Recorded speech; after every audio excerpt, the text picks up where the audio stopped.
with the kind of success Aam Aadmi Party had in the last two elections, they had a platform to build something like the left front dominance of 3 decades. That's the kind of platform they were sitting on.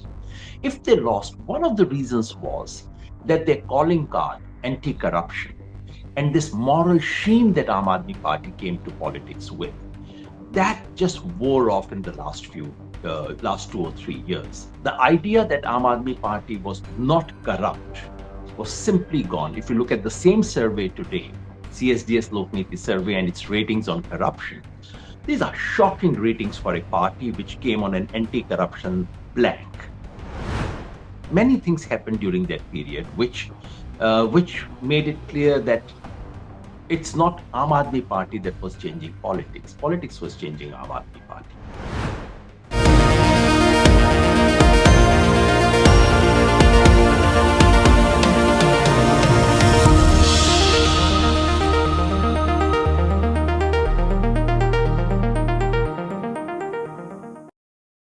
Hello and welcome to a special interview for The Wire. The size and scale of the results in Delhi have stunned most people. So today we ask, what does defeat mean for the Aam Aadmi Party and Arvind Kejriwal? What does victory mean for the BJP and Narendra Modi? And what does the outcome suggest of the future facing the Congress Party? My guest is one of India's foremost political analysts, the National Convener of the Bharat Jodo Abhiyan, Yogendra Yadav. Yogendra Yadav, the Aam Aadmi Party has suffered a major defeat, losing 48-22 in Delhi. Arvind Kejriwal, Manish Sisodia, Saurabh Bhardwaj and Satendra Jain were all defeated. No one had forecast such a debacle.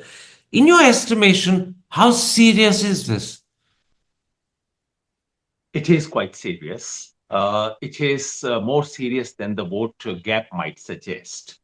If you look simply at vote share difference, the difference is merely 3.5%. But the impact and what went into it is much, much more significant. And it is something which has long-term implications for Aam Aadmi Party, long-term implications for the city of Delhi, and long-term implications for oppositional politics in our country. I want to go into all of those points that you raised. But first, what do you believe is responsible for Aam Aadmi's defeat? Is it the liquor scam? Could it be the Sheesh Mahal allegation? Could it be the question of pollution, both air pollution and water pollution in the Yamuna? Or could it be the Abda charge, which many believe stuck and stung? Karan, when the verdict is as close as this one, and I say close in terms of vote share, where the difference, as I said, is less than 4%, where just 2% flip could have changed the entire outcome, then there are a host of things that you can list, and each one of them would be relevant. To my mind, this election was less about the BJP, more about the Aam Aadmi Party. It was indeed a referendum on Aam Aadmi Party.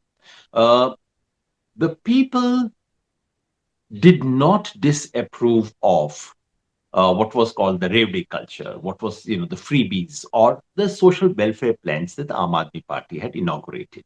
I believe that Aam Aadmi Party has secured the kind of votes it has despite the debacle because of those social welfare schemes, which brought the poor of Delhi solidly behind the Aam Aadmi Party. What undid, the reason for the undoing was one, the fact that having made some basic progress, there was some improvement in education, should not be denied. Slight improvement in health, not as much as in education.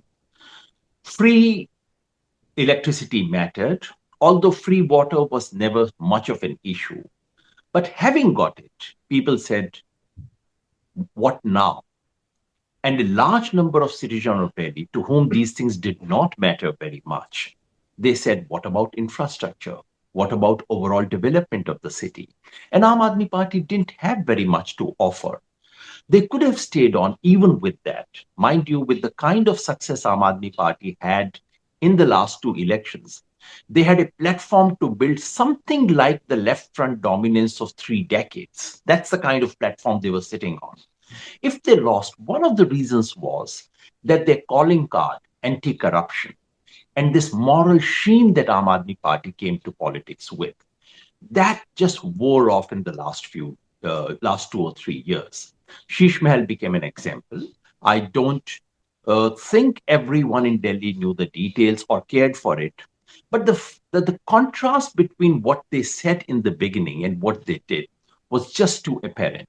And on the liquor scam, it's not that people believed that Arvind Kejriwal or Manish Sisodia were directly implicated in the liquor scam. If you look at the Indian Express figures today, it tells you a story which is a split story. That survey done by CSTS Lokniti. Aam Aadmi Party did manage to convince its own voters that no, all this is, Arvind and Manish are being framed. However, there was a scam and something strange had happened. That did stick. And the idea that Aam Aadmi Party was not corrupt was simply gone. If you look at the same survey today, CSDS Lokniti survey and its ratings on corruption, these are shocking ratings for a party which came on an anti-corruption plank. Uh, that simply wore off. And once that wore off, then you did not close your eyes and went to Aam Aadmi Party the way you would go to temple, the way people used to do 10 years ago. Now it looked like a shop where you go, bargain, you do that, and you say, all right, what more are you giving me? Not. All right, let me look at the next shop. That's what happened. Let me pursue that very important point you made about the moral sheen wearing off.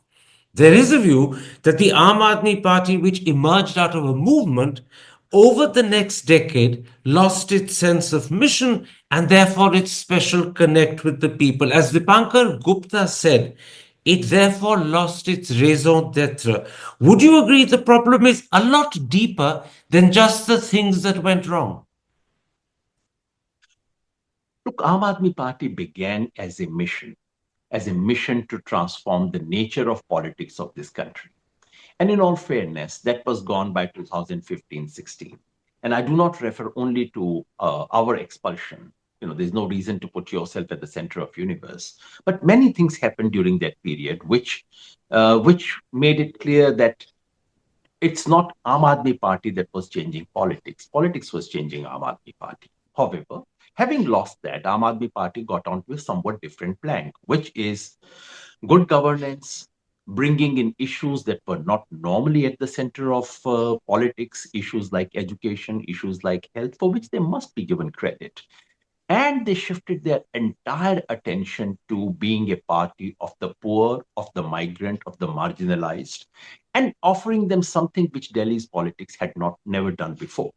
These were great achievements. And if Aam Aadmi Party built its solid social base, it was by being a party of the poor, a party of those who lived illegal existence in Delhi. Aam Aadmi became their spokesperson. That was its strongest point, along with a sense of mission, party that's different, and so on and so forth. That mission thing continued to get them some non poor support as well. Over the years, that also wore off, and especially in the last 2 or 3 years, especially because Aam Aadmi Party did not enjoy the cover that many other leaders and parties enjoy, namely the cover that's provided to them by the media. You do what you like, but media wouldn't cover it. Aam Aadmi Party didn't enjoy that cover. So media did played it out uh, to its fullest, and they were exposed.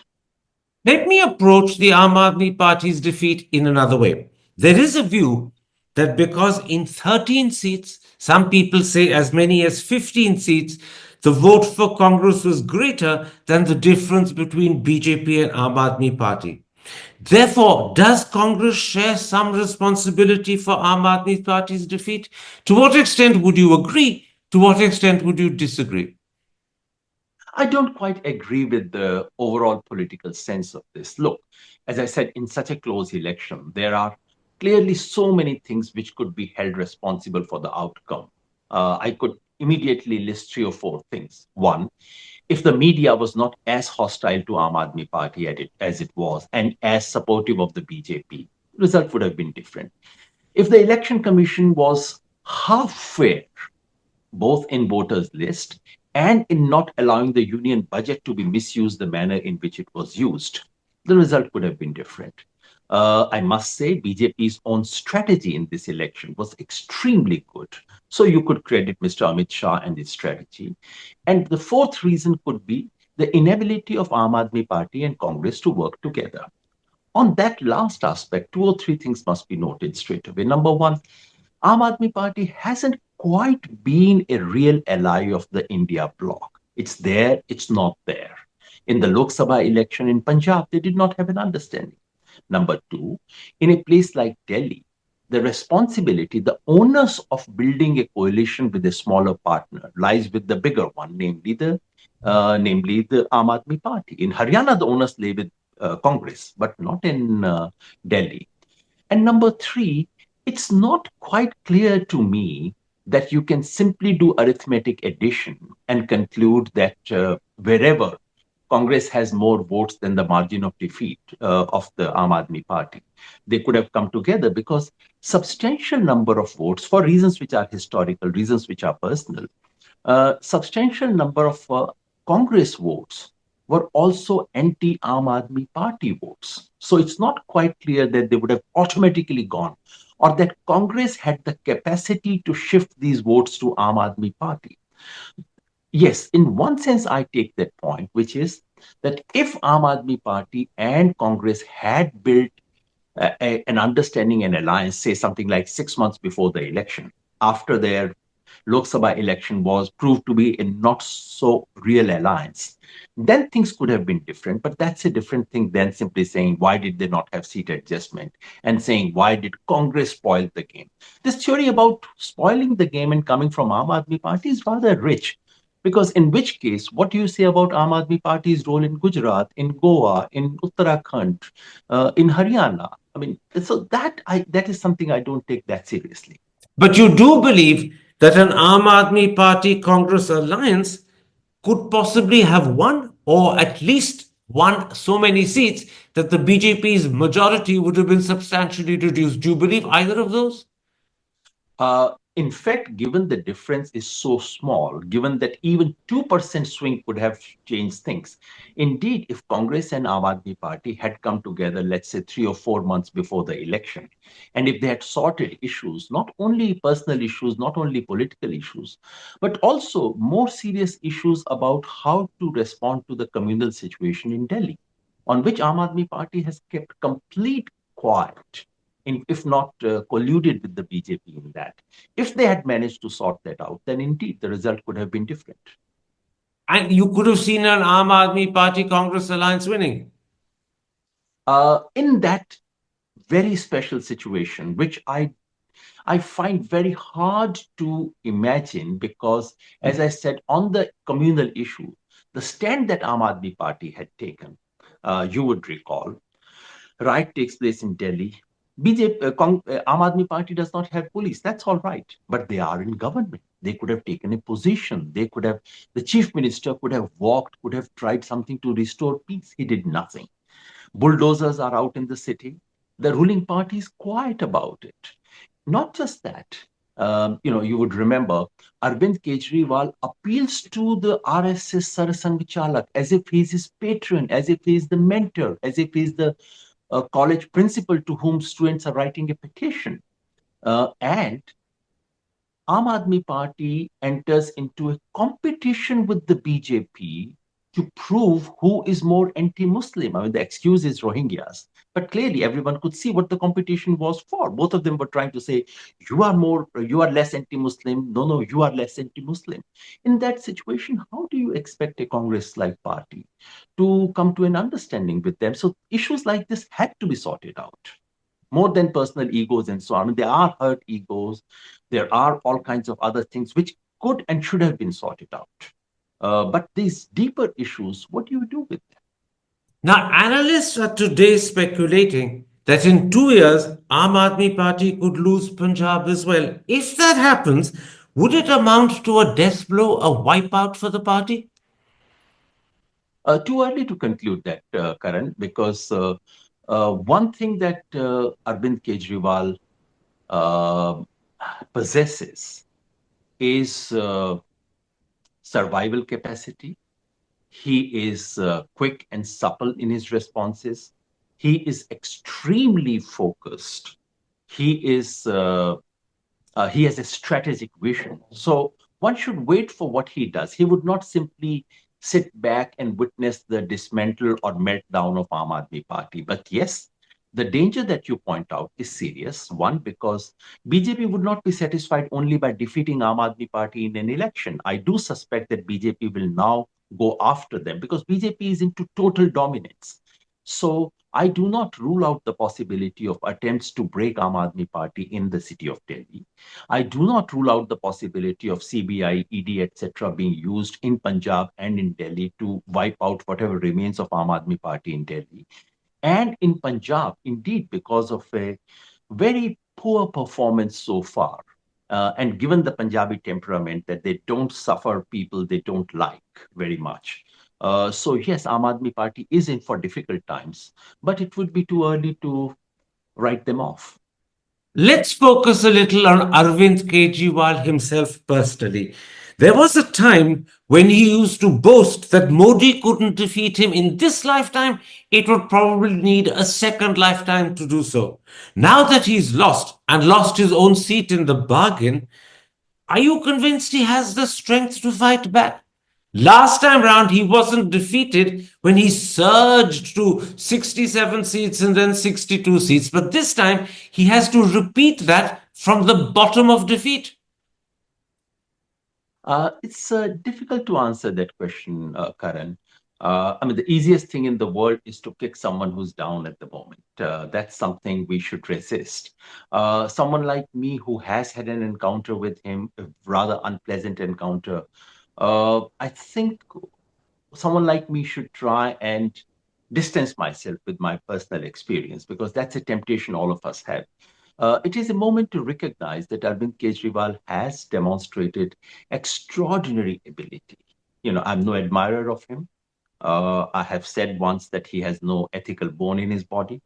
But what he has is enormous capacity to fight back, to strategize, to learn, to rebuild. So it would be very early to come to that conclusion. And also, frankly, one more thing I want to say, Karan, you know, there's a sense of celebration of the defeat of Aam Aadmi Party. My own colleagues in my organization, you know, can't suppress their glee. I somehow cannot share that celebration. I failed to share that celebration of the defeat of Aam Aadmi Party, not because I admire the leadership, which I've had unfortunately known rather too well, not because I gloss over their misdemeanors, public and private, and not because I am sold to the publicity gimmicks of the Delhi model. But I do not celebrate it, A, because this means the BJP's agenda of total dominance in this country has moved forward. It means that a kind of bigotry. I mean, you have people like Kapil Mishra, Ravinder Negi coming and winning by huge margins. How can anyone celebrate that?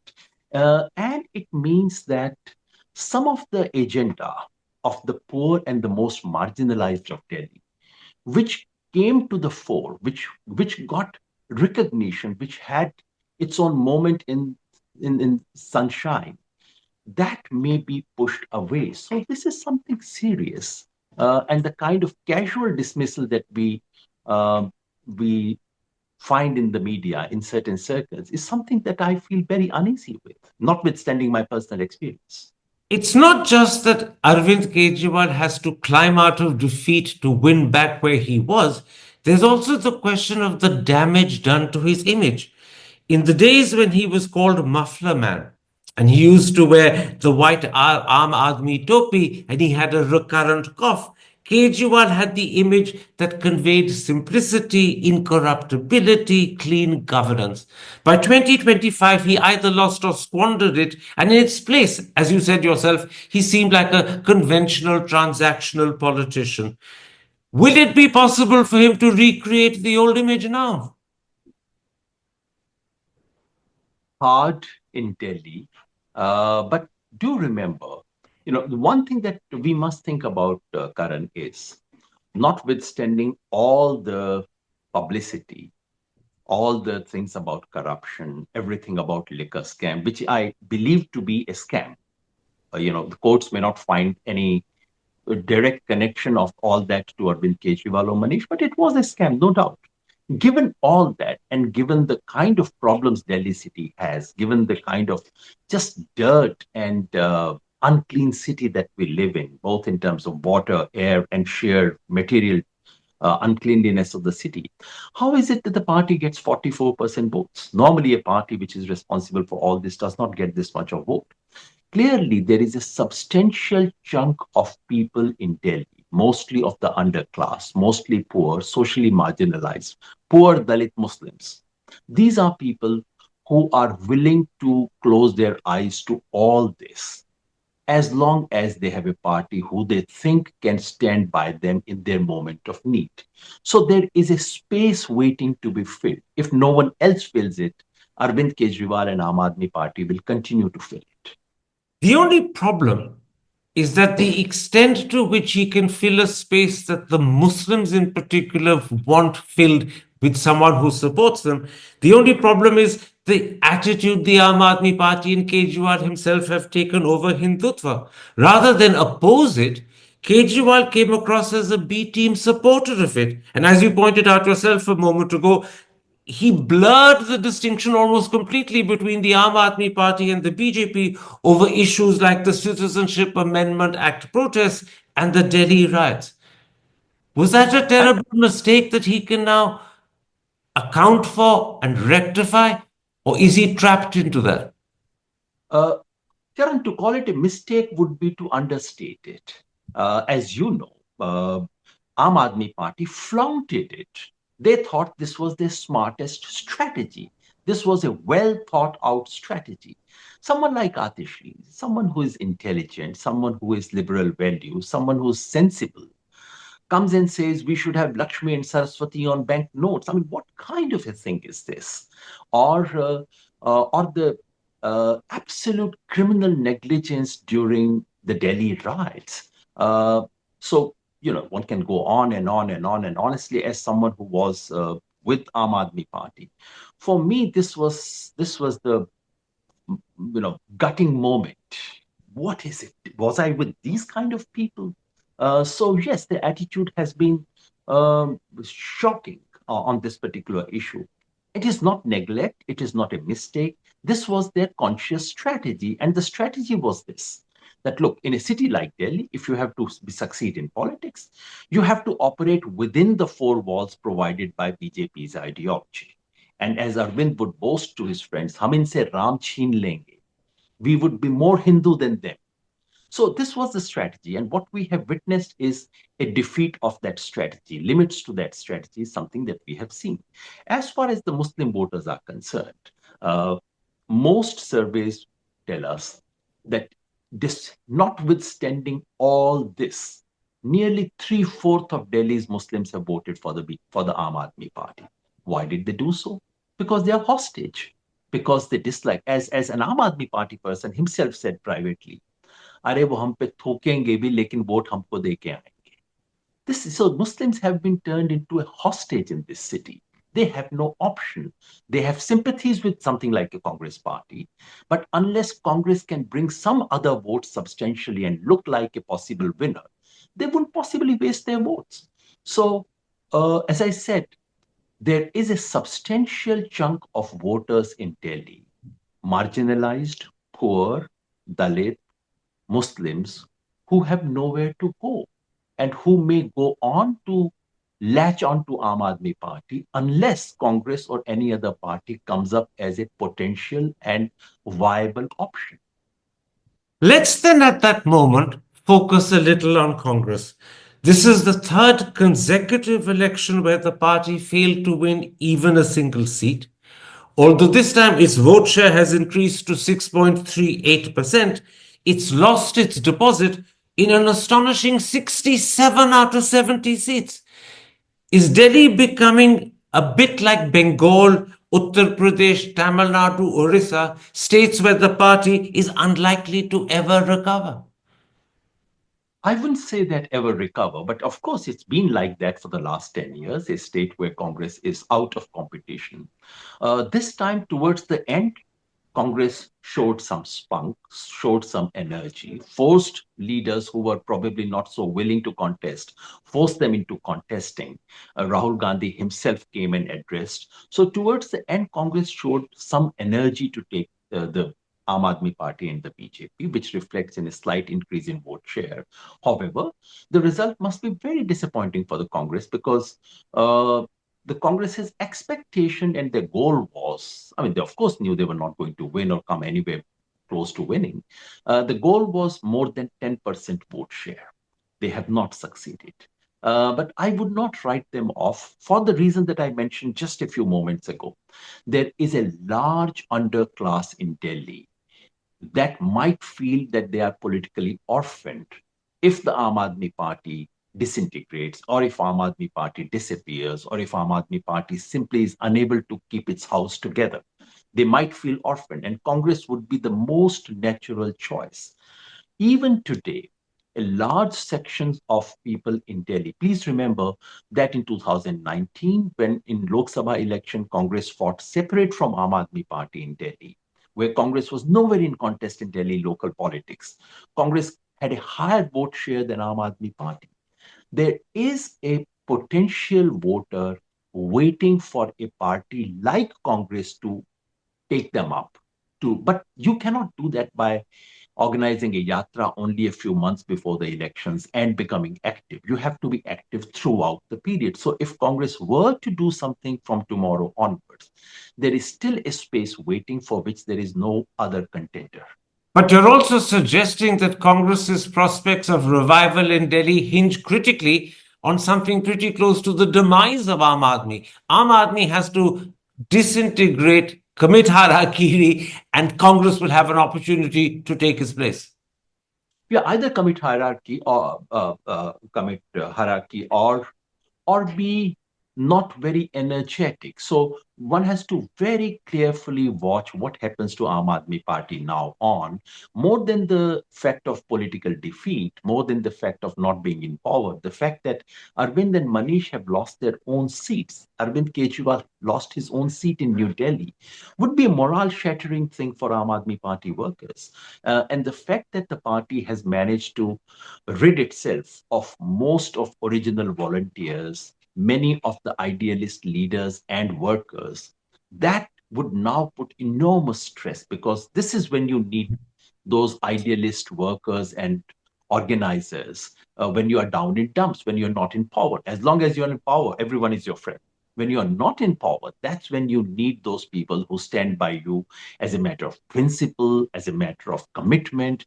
And in the absence of that, how Aam Aadmi Party would survive is a question. So if Aam Aadmi Party begins to shed more space than it has in the results day before yesterday, then of course it's Congress's space to occupy. And there's no doubt that Congress and the Aam Aadmi Party share the same space and compete for the same space, which is what explains part of the rather acrimonious exchange and a sense of glee about their defeat and so on, because they share exactly the same space. So of course, one has to come down for the other to go up. They can't possibly get too much of a BJP vote. Hi, I'm Karan Thapar. Over the last few years, I hope you've been watching my program, The Interview on the Wire. During that period, I've interviewed doctors, politicians, businessmen, scientists, authors, and even the occasional Nobel laureate. For me, it's been exciting. I hope it's been enjoyable for you. But these, as you know, are tough times, and if this program is going to remain bold, independent, and sometimes even defiant, then I think we need your support. At the end of the day, it's a truism, but editorial independence is best defended by the viewers. So if you would like this program to remain the way it is, forthright, outspoken, and interesting, then would you consider supporting us? All you have to do is to click on the description at the bottom. But more than anything else, I hope you will continue to watch the interview. Your viewership means an awful lot to me.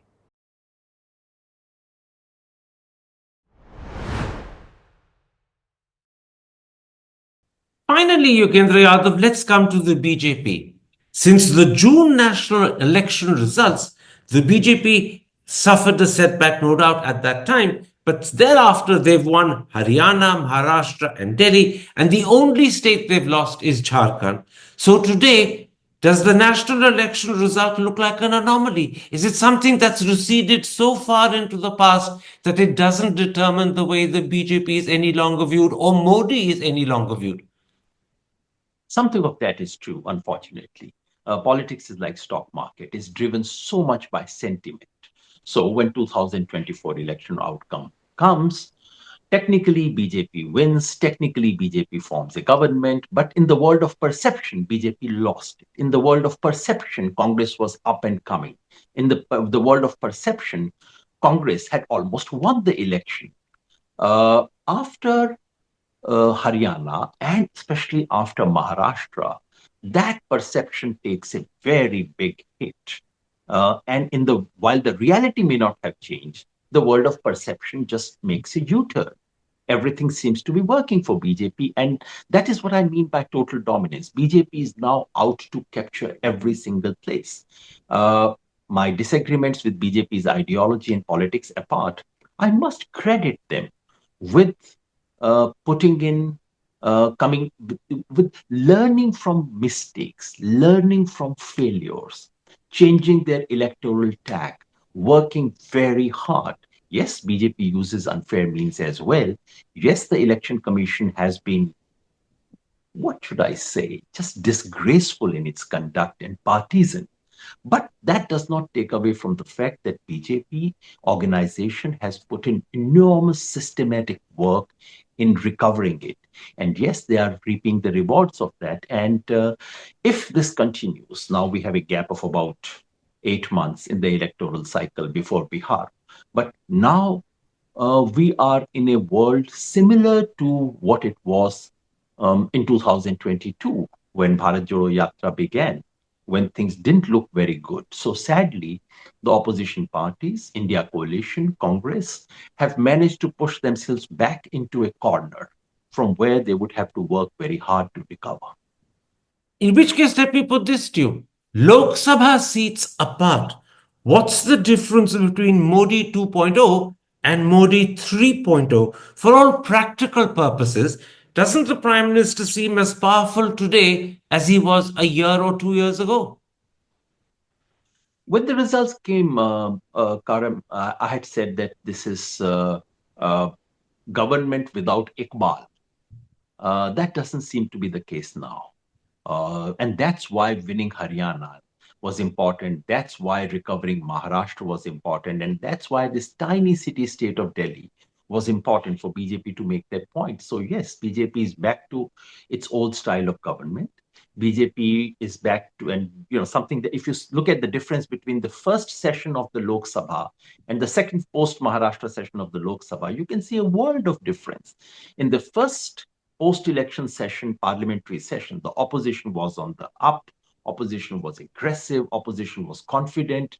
That kind of mirrored what was happening in the country. And in the post-Maharashtra parliamentary session, BJP is aggressive. BJP is setting the terms. So, not good news, not just for the opposition, not good news for the country, because BJP and Mr. Modi are back to their old ways.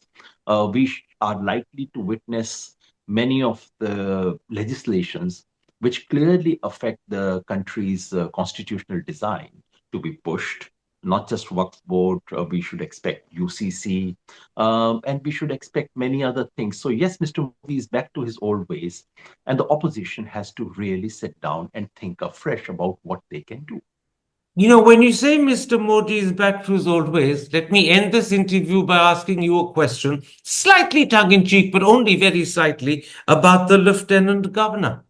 During the Aam Aadmi Party decade, real power lay with the Lieutenant Governor, and Mr. Saxena was much more powerful than any other equivalent Lieutenant Governor in the country.